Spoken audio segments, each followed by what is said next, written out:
Saat ini saya sedang bersama Ibu Tri Ardianingsih selaku kepala dari SD 1 Lanjaran. Silakan Ibu untuk memperkenalkan diri terlebih dahulu. Terima kasih. Assalamualaikum warahmatullahi wabarakatuh. Perkenalkan, saya Tri Ardianingsih selaku kepala sekolah SD 1 Lanjaran. Terima kasih. Assalamualaikum warahmatullahi wabarakatuh. Selamat siang Bu Ning. Ya. Pertama saya mengucapkan terima kasih kepada Bu Ning karena telah menyempatkan waktu kepada saya.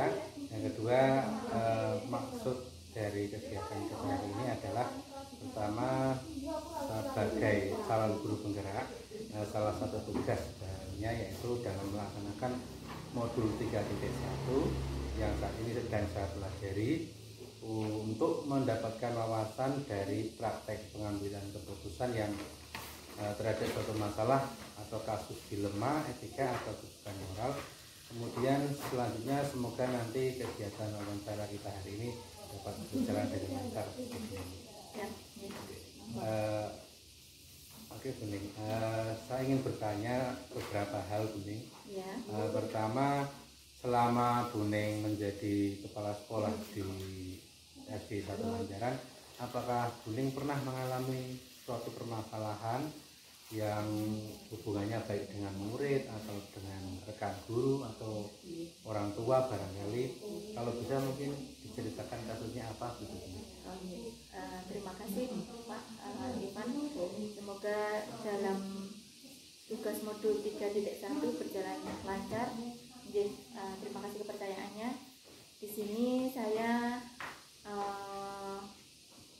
menceritakan kasus dan masalah itu tentang permasalahan anak-anak yang bersepeda motor karena kendala geografis di SD kita, kemudian yang jaraknya jauh dan orang tua tidak bisa mengantar jemput, ya anak-anak mungkin sudah bersepeda motor gitu. Kemudian pada saat itu dari permasalahan itu keputusan yang Bu Ning ambil pada saat itu apa? Oke. Untuk penyelesaian masalah dan solusinya kita bekerja sama dengan Polsek untuk memberikan penyuluhan kepada anak tentang bahaya bersepeda motor tanpa menggunakan pelindung dan belum cukup umur, ya. Dalam modul yang saya pelajari Bu Ning hari ini, ya, itu permasalahan tentang dilema itu dalam modul yang saya pelajari itu ada dua, Bu Ning. Ya. Yang pertama itu ada namanya dilema etika. Dilema etika itu adalah ketika kebenaran melawan kebenaran. Sedangkan yang kedua itu adalah rujukan moral, yaitu kebenaran melawan salah. Nah, selama ini bagaimana Ibu Ning mengidentifikasi kasus-kasus atau permasalahan yang Bu Ning hadapi? Apakah itu merupakan dilema etika atau rujukan moral? Untuk mengidentifikasi apakah kasus tersebut masuk dilema etika atau rujukan moral, yang saya lakukan adalah mengidentifikasi dahulu kasus-kasus tersebut untuk dengan melihat beberapa sudut pandang, tadi letak geografis, kemudian kendala antar jemput, dari segi moral melanggar memang melanggar karena anak-anak belum cukup umur, juga belum tidak memakai pelindung baik helm, mungkin ada yang berbonceng lebih dari 2, itu juga kendala.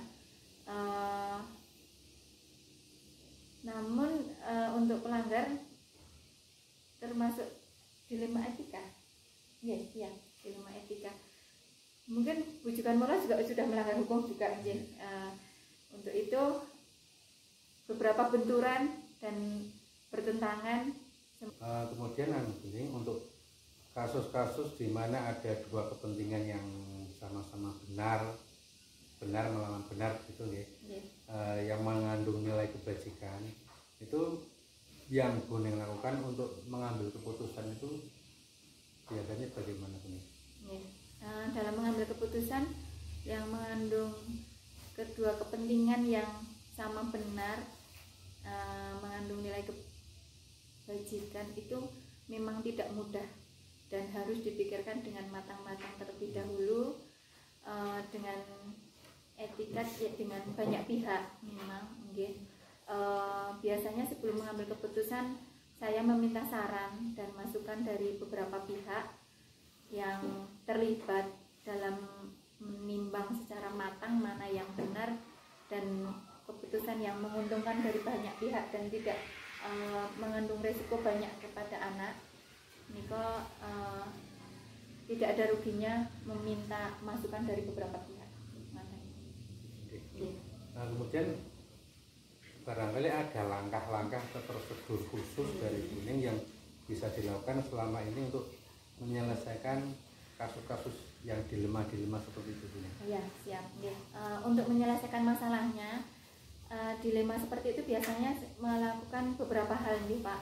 Yang pertama, mengkonfirmasikan masalah tersebut kepada pihak-pihak yang terlibat, orang tua, dengan lingkungan masyarakat, kemudian berdiskusi dengan rekan semua warga sekolah, bapak ibu guru terutama, dan rekan guru yang bersimulasi dan beberapa keputusan berdampak menimbulkan banyak risiko tadi. Kemudian memilih salah satu dari beberapa keputusan yang disepakati bersama-sama dari pihak orang tua, dari guru, kemudian masukan dari beberapa pihak yang mendukung di lingkungan kita. Kemudian melakukan refleksi agar ke depan jika ada kasus yang serupa, saya punya gambaran yang harus saya lakukan seperti apa nantinya. Itu prosedur yang biasa lakukan. Iya. Nah, kemudian mungkin satu lagi untuk hal-hal apa yang selama ini Ibu anggap itu efektif dalam pengambilan keputusan pada kasus-kasus dilema etika seperti itu Bu? Yang saya anggap efektif nanti untuk pengambilan keputusan dan kasus dilema ini, tetap meminta solusi dari pihak-pihak yang terkait. Menikah antara tadi yang diutarakan dia di depan, antara orang tua, guru, dan nanti pihak-pihak yang terlibat lainnya. Jadi intinya komunikasi dari semua pihak. Ya. Menurut Buning selama ini tantangannya dalam mengambil keputusan kasus-kasus yang mempunyai dilema-dilema seperti itu, tantangannya yang Buning hadapi apa Buning? Ya, untuk tantangan dalam pengambilan keputusan pada kasus kita ini nanti Pak, saya mencari keputusan yang terbaik dari kedua belah pihak, dari banyak pihak, nanti bersama-sama untuk memberikan solusi yang terbaik kepada anak nanti, supaya pembelajaran juga tidak terganggu, anak-anak juga aman dalam melaksanakan tugas pembelajaran, terutama keselamatan anak-anak nanti yang diminta nanti supaya semua berjalan dalam pembelajaran lancar. Intinya tidak ada yang dirugikan. Tidak ada yang dirugikan, menguntungkan semua, anak-anak tetap bersekolah seperti biasa dan tidak ada kendala. Ya. Selanjutnya, pertanyaan selanjutnya Buning, biasanya dalam Buning mengambil keputusan tersebut yang ada konflik dilema itu, apakah Buning langsung membuat keputusan pada saat itu juga, atau ada jadwal khusus di lain hari atau gimana? Tetap kita melakukan menentukan masalahnya yang ringan, terus nanti saya minta pendapat dari semua pihak yang berkepentingan, baik dari orang tua, masukan dari bapak ibu gurunya juga. Semua masalah yang jika tersebut berat untuk saya lakukan nanti beberapa langkah seperti tadi, diantaranya menentukan penyebab masalah, kemudian menentukan siapa nanti saja yang terlibat, kemudian menanyakan kepada orang-orang yang terdekat. Ada lagi nanti diskusi dengan warga sekolah, kemudian membuat beberapa solusi keputusan, dan nantinya menimbang lagi dari berbagai sudut pandang yang untuk memutuskan menyelesaikan masalah. Nah, kalau tadi saya sudah menanyakan tantangannya, sekarang menurut Buning faktor-faktor apa yang mungkin bisa dikatakan mempermudah barangkali dalam menyelesaikan mengambil keputusan itu, adakah faktor-faktor yang mempermudah Buning dalam melakukan hal itu? Oh iya, terima kasih.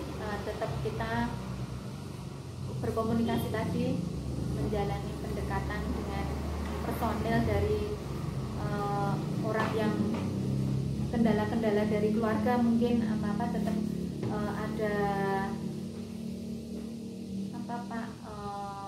pendekatan personil kepada semua pihak, baik nanti pada anak, orang tua, dan mungkin nanti tetap menanyakan kepada Bapak Ibu guru. Kita sudah masuk ke sesi yang terakhir ini, Buning. Oh, iya? Satu pertanyaan terakhir lagi untuk Buning. Ya. Dari semua hal yang tadi telah kita lakukan, adakah pembelajaran yang dapat Buning petik dari pengalaman tadi yang dalam mengambil keputusan dilema etika tadi? Iya, terima kasih. Ini memang menjadi pengalaman yang luar biasa, saya menjadi lebih bijaksana dalam menghadapi masalah, menganalisis masalah untuk dijadikan pertimbangan dan menentukan solusi yang tepat, yang terbaik untuk berjalannya kegiatan supaya aman, lancar, dan pembelajaran tidak terganggu. Begitu. Terima kasih Buning atas waktunya. Mudah-mudahan tadi dari pengalaman Buning juga bisa menjadi pengalaman bagi saya juga, bisa ambil manfaatnya untuk saya ke depan. Ya. Terima kasih sekali lagi atas waktunya Buning. Terima kasih. Assalamualaikum warahmatullahi wabarakatuh. Waalaikumsalam warahmatullahi wabarakatuh. Semoga lancar. Siap. Terima kasih. Assalamualaikum warahmatullahi wabarakatuh. Saat ini saya sedang bersama dengan salah satu pimpinan di sekitar lingkungan kerja saya. Beliau adalah kepala sekolah di sebuah sekolah dasar. Silakan Bapak untuk memperkenalkan diri terlebih dahulu. Ya, baik. Terima kasih Bapak Ipa. Assalamualaikum warahmatullahi wabarakatuh. Perkenalkan, saya adalah Rahman Arif Widianto. Saya adalah seorang kepala sekolah di SD 2 Ngadirojo, SD Negeri 2 Ngadirojo di Kecamatan Gladaksari, Kabupaten Boyolali. Jadi kita masih satu kabupaten, cuman beda wilayah, beda kecamatan saja, Pak. Ya, terima kasih ya Pak Ari sudah pada waktunya untuk melakukan kegiatan di sore hari ini. Mohon maaf Pak Ari, terpaksa kita melakukan kali ini secara daring karena mengingat kesibukan Pak Ari yang cukup sibuk, jadi terpaksa harus melakukannya secara daring, tidak bisa luring. Oh, tidak masalah. Tidak masalah. Sebelum kita mulai, sedikit saya menyampaikan kegiatan pada hari ini. Jadi tujuan kegiatan hari ini Pak Ari nanti berhubungan dengan tugas saya selaku calon penggerak pada saat ini mempelajari modul 3.1 itu tentang pengambilan keputusan berbasis nilai-nilai pendidikan. Saya sebagai guru penggerak diminta untuk melakukan wawancara dengan pimpinan terkait praktek dari pengambilan keputusan berbasis nilai pendidikan. Saya memberikan beberapa pertanyaan untuk menanyakan hal yang Pak Ari sudah lakukan terkait dengan keputusan hari ini. Siap. Semoga kegiatan kita sore ini berjalan dengan lancar meskipun dilakukan secara daring. Saya mulai terkait dari pertanyaan pertama Pak Ari,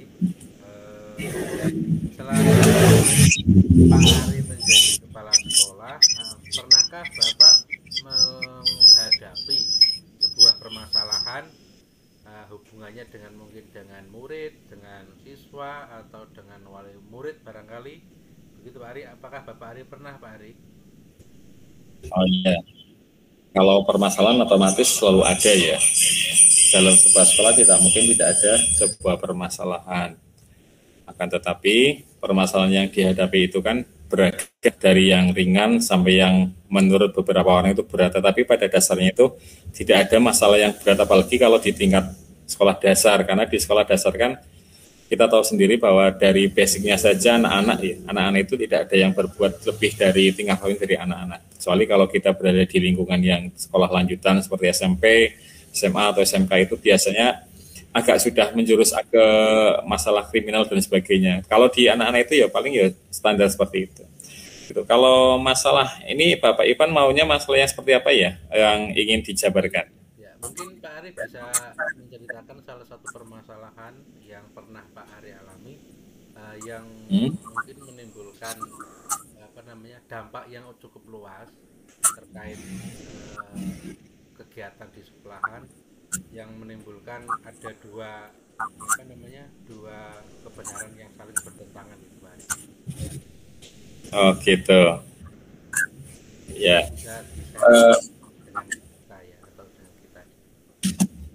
Baik.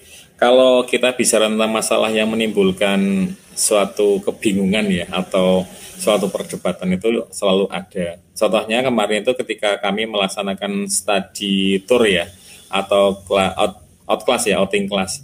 Itu ada satu anak kelas 5 yang dengan sangat jujurnya dia tidak mau ikut. Pak Guru, saya nggak mau ikut. Lah, kenapa? Nggak boleh sama ibu.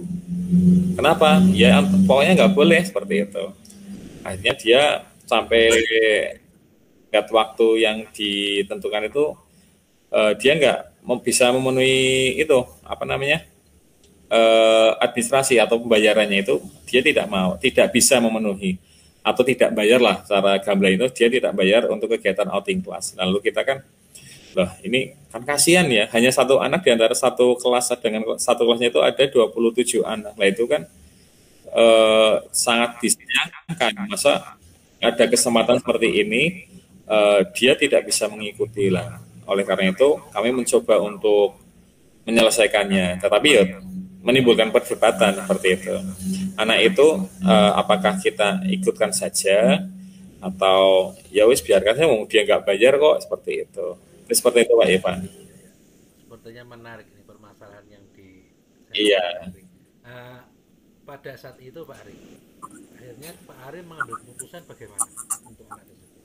Ya kalau dari masalahnya kan anak tidak mau ikut ya, sedangkan alasannya dia tidak mau menjelaskan alasannya kenapa, hanya tidak boleh sama orang tua. Nah, dari situ kan kita harus menelusuri lebih lanjut, apakah sebabnya, ataukah mungkin faktor biaya yang terlalu mahal, ataukah ada faktor pembulian dari teman-temannya sehingga dia tidak nyaman ketika mengikuti kegiatan sekolah, atau ada faktor lain yang memang tidak bisa ditinggalkan, misalnya sakit atau apa. Maka kami mencoba untuk menelusuri kebenaran-kebenaran yang terjadi atau fakta-fakta yang ada di lapangan terkait dengan anak tersebut. Ternyata dapat ditemukan fakta bahwa sebenarnya anak itu sangat ingin mengikuti kegiatan outing class. Bagaimanapun juga outing class itu adalah suatu pembelajaran yang menyenangkan bagi anak, dan itu adalah tidak setiap hari dilakukan, gitu.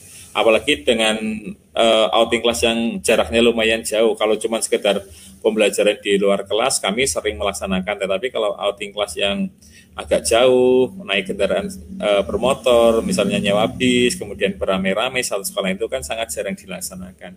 Ternyata setelah kami menelusuri, anaknya itu melalui wali kelas ya, wali kelas itu datang ke rumahnya, nyoba ngobrol dengan orang tuanya, ternyata memang orang tuanya tidak mampu pada saat itu, kondisinya memang tidak ada uang untuk membayar kegiatan outing class. Nah, dari dari Bapak Ibu guru otomatis membuat sebuah keputusan, nggak apa-apa toh, nanti kita pakai subsidi silang saja, kayak gitu. Jadi anak tetap diikutkan, tetapi dengan catatan anak itu tidak diberi pengumuman atau teman-temannya ini tidak dikasih tahu bahwa anak itu gratis atau tidak, Mbak. Jadi seperti itu. Intinya anak itu dibuat nyaman dan memang seolah-olah dia sudah bayar dan mendapatkan fasilitas hak yang sama dengan peserta lain yang bayar. Itu seperti itu. Akhirnya kami ikutkan dengan berbagai pertimbangan. Kalau masalah biaya itu, wah, saya rasa di sekolah dasar itu rasa toleransinya atau rasa belas kasihnya itu lebih besar daripada bisnis ya, dunia bisnis. Kalau sekolah dasar di desa pasti seperti itu. Itu seperti itu Pak Ivan. Jadi akhirnya anak tetap ikut kegiatan outing kelas dengan catatan ya seperti itu tadi, biaya ditanggung oleh kami pihak sekolah. Seperti itu. Jadi saat itu Pak Ari dan guru-guru tersebut mengambil keputusan anak itu tetap ikut dengan subsidi dari sekolah itu Pak Ari. Jadi menarik Pak. Gini Ari, dalam modul yang saya pelajari sekarang ini bahwa permasalahan yang dihadapi di sekolah itu kan, kalau di dalam modul yang saya pelajari itu ada dibagi menjadi dua kan. Ada yang namanya bujukan moral. Bujukan moral itu kebenaran melawan kesalahan. Kemudian ada dilema etika. Dilema etika itu kebenaran lawan kebenaran. Nah selama ini bagaimana Pak Ari identifikasi kasus-kasus yang dihadapi? Apakah itu termasuk dilema etika? Apakah itu termasuk bujukan moral? Begitu. Bagaimana Pak Ari mengidentifikasi? Oh iya, baik.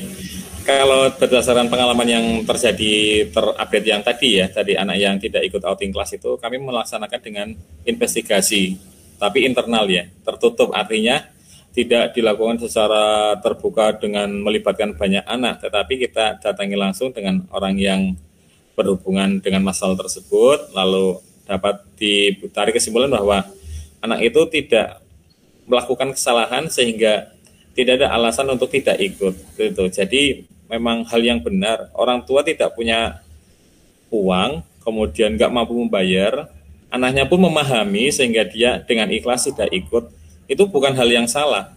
Anak itu malah justru bagus, itu dia merasakan bahwa beban yang ditanggung orang tua itu dia ikut merasakan bahwa oh ya abot ya secara aku ramelu ya apa-apa, seperti itu. Jadi dia nggak ikut ya nggak apa-apa. Tetapi jika kita ikut membayarkan atau ikut menanggung satu orang, yang penting hak semua murid itu terpenuhi, itu juga bukan hal yang salah, itu seperti itu. Jadi ternyata dari hal tersebut tidak ada hal yang salah, hanya memang kondisinya sangat waktu itu tidak tepat atau kurang menguntungkan bagi si anak, sehingga dia dengan sangat terpaksa tidak bisa mengikuti. Seperti itu Pak Ivan.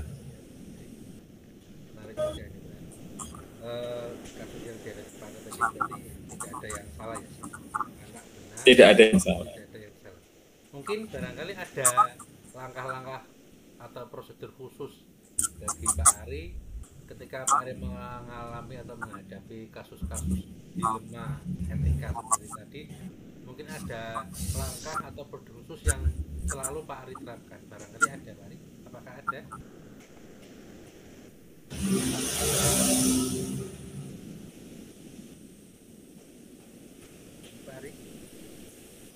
Oh iya, sebentar.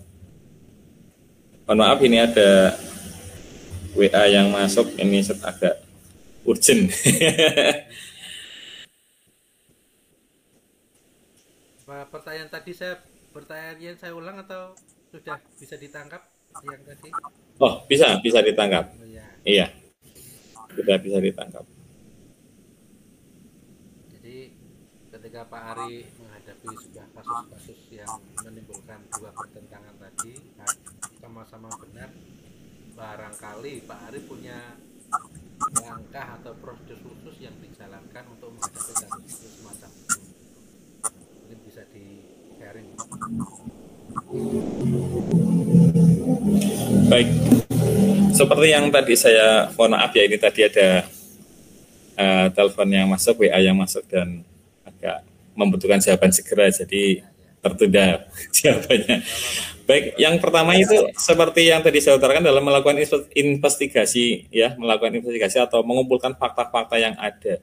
Kenapa sih anak itu kok nggak ikut? Faktor apa? Apakah lalu ada muncul pertanyaan-pertanyaan seperti itu kan?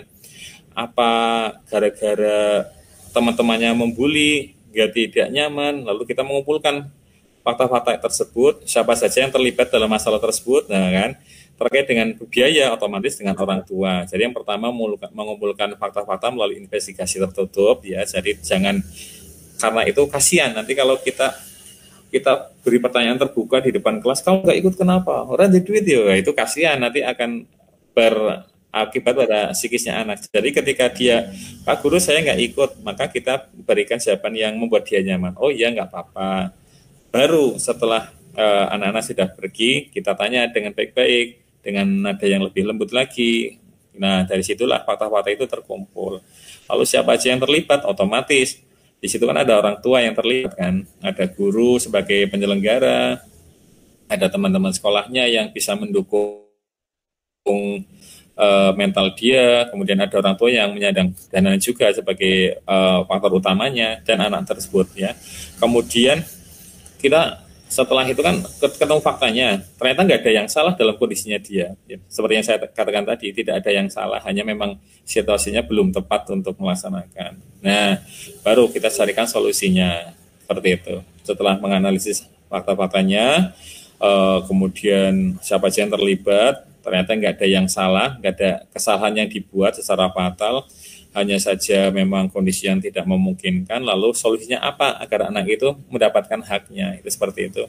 Barulah kami membuat keputusan, oke, keputusannya anak itu tetap kita ikutkan, kita libatkan dalam kegiatan outing class, kemudian dengan pembiayaan yang kita handle dari pihak sekolah, yang penting semua hak anak itu terpenuhi, itu seperti itu. Kalau dari yang saya tangkap tadi, langkah yang Pak Ari ambil diawali dari menentukan penyebabnya dulu, penyebabnya, iya, menentukan siapa saja yang terlibat, baru kemudian difokuskan solusi-solusinya yang bisa diambil.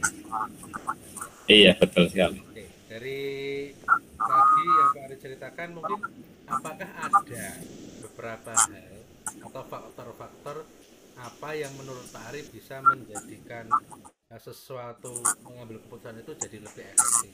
Jadi ada faktor khusus, faktor apa yang menurut Pak Ari bisa menjadi sebuah membantu dalam mengambil keputusan?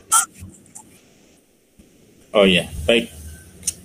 Salah satu faktor yang paling menjadikan kita pertimbangan utama adalah skala prioritas atau urgenitas ya. Kalau memang ini memang darurat sekali, harus segera dilaksanakan atau diambil keputusan dengan segera. Jadi kalau anak tidak ikut, maka akan berimbas pada apa saja. Nah itu faktor itulah yang akan jadi sebuah langkah. Oh kasihan, pertama jelas kasihan secara mental, dia akan merasa beda dari yang lain, berarti tidak mendapatkan pengalaman yang sama. Maka daripada itu, ayo kita langsung ambil keputusan seperti itu. Jadi hanya kalau lebih singkat lagi, sebabnya apa, penting enggak, langsung ambil eksekusi. Jadi menjadi 3 seperti itu. Sebabnya apa, pentingkah kegiatan itu, kita ambil eksekusi keputusan seperti itu.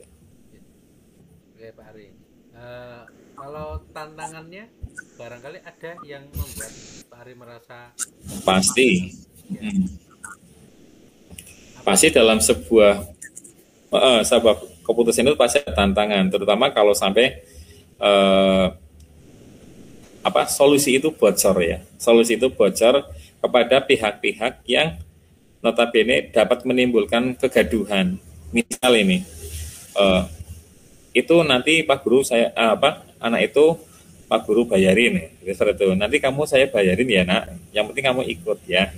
Nah, ketika ada kata-kata kamu bayarin atau seperti itu, ketika itu didengar oleh orang lain, itu rawan sekali menjadi sebuah kegaduhan di mana wah ada pilih kasih lah, ada faktor tebang pilih lah dan sebagainya. Maka tantangan-tantangan seperti itu harus kita jaga dengan komitmen yang bersungguh-sungguh, yaitu kita jalin komunikasi dengan anak itu, bisakah menjaga komitmen dengan bagaimana sih menjaga rahasia seperti itu ya. Tapi kamu jangan bilang sama yang lain, yang penting kamu ikut study tour atau outing class seperti itu. Itu tantangannya paling seperti itu di faktor eksternal ya, atau orang-orang yang bisa menganggap itu sebuah ketidakadilan atau keputusan yang tidak adilan. Kalau mau bayarin semua Pak, saya juga punya uang, tapi kan saya rela. Nah, tapi kan ada yang tidak punya uang tapi punya tabungan, ada yang memang sama sekali tidak punya uang, tidak punya tabungan, dan kondisinya saat itu memang nggak bisa dipaksakan. Itu seperti itu. Oke, baik Pak Ari. Dalam Pak Ari membuat sebuah keputusan dalam menghadapi kasus-kasus dilema tersebut, apakah Pak Ari biasanya kalau ada kasus datang menghadap itu langsung diselesaikan itu juga, atau butuh waktu berapa hari atau butuh waktu tertentu untuk menyelesaikannya Pak Ari? Oke, nah dalam hal ini kita harus balik lagi menganalisis itu ya, menganalisis hal tersebut. Jika memang hanya masalah kecil misalnya pertengkaran antar siswa, ya harus selesai pada situ juga. Tetapi ketika seperti ini kan contoh outing class ya, outing classnya nanti dilaksanakan tanggal berapa, atau misalnya besok mau berangkat, baru besok ternyata anak itu menjawab saya nggak ikut. Nah itu kan harus selesai pada saat itu juga, agar apa? Agar ada keputusan bahwa besok jadi ikut. Tetapi ada beberapa masalah yang memang harus diputuskan berhari-hari, karena kita hidup dalam sebuah organisasi atau lembaga itu kan melibatkan banyak orang. Contoh, ketika kita akan memutuskan dalam sebuah lembaga itu akan memutuskan kemanakah outing kelas kita akan dilaksanakan, kan? Untuk kelas 1 tidak bisa disamakan lokasinya dengan kelas 6, itu harus kita musyawarah dulu. Tapi sebaiknya adalah sebuah masalah diselesaikan dengan cepat, itu sebaiknya. Tetapi ada beberapa kasus yang memang harus membutuhkan berhari-hari atau waktu yang cukup ya untuk bermusyawarah, kemudian investigasi lebih lanjut dan seterusnya, seperti itu. Baik Pak Ari, kita sudah masuk ke sesi terakhir nih Pak Ari. Satu pertanyaan terakhir Pak Ari. Dari semua hal yang tadi sudah kita bicarakan mengenai pengambilan keputusan dalam menyelesaikan sebuah permasalahan, adakah pelajaran yang Pak Ari petik ketika Pak Ari menghadapi sebuah kasus atau permasalahan? Pasti ada. Setiap masalah pasti ada hikmahnya ya. Itu seperti itu. Ada pepatah seperti itu. Setiap masalah pasti ada hikmahnya. Nah, pelajaran yang bisa dipetik adalah bagaimana sih kita memanusiakan manusia. Itu seperti itu. Dia punya hak untuk bersuara. Orang lain punya hak bersuara. Orang lain punya hak untuk berpendapat. Dan beberapa anak juga kadang mempunyai hak yang sama ya. Bukan kadang. Semua anak mempunyai hak yang sama. Itu seperti itu. Jadi pelajaran yang pertama adalah bagaimana kita memanusiakan manusia tersebut. Kita mendengarkan mereka, kita memahami mereka, kita mencoba meyakinkan mereka. Itu seperti itu. Kemudian pelajaran yang paling berharga adalah menghormati keputusan itu, walaupun kadang keputusan itu tidak sesuai dengan hati kita, tetapi meyakini bahwa keputusan itu adalah yang terbaik untuk mayoritas atau beberapa orang yang terlibat. Kita nggak boleh egois bahwa keputusan saya yang paling benar, itu seperti itu. Sedangkan yang terbanyak adalah keputusannya memutuskan hal yang berbeda dengan pendapat kita. Jadi saya simpulkan lagi, yang pertama adalah bagaimana memanusiakan manusia, yang kedua adalah bagaimana kita menghormati atau menerima keputusan itu dan meyakini bahwa keputusannya adalah yang terbaik. Itu seperti itu Pak Ivan. Baik Pak Ari, sekali lagi terima kasih atas waktunya. Sama-sama. Semoga apa yang tadi Pak Ari ceritakan, permasalahan-permasalahannya juga supaya bisa menjadi pelajaran juga bagi saya ke depan. Nantinya apabila mengalami permasalahan yang berupa dengan Pak Ari tersebut. Ya. Terima kasih Pak Ari. Saya mengucapkan selamat menunaikan ibadah puasa, selamat melanjutkan aktivitas. Terima kasih. Wassalamualaikum warahmatullahi wabarakatuh. Waalaikumsalam warahmatullahi wabarakatuh.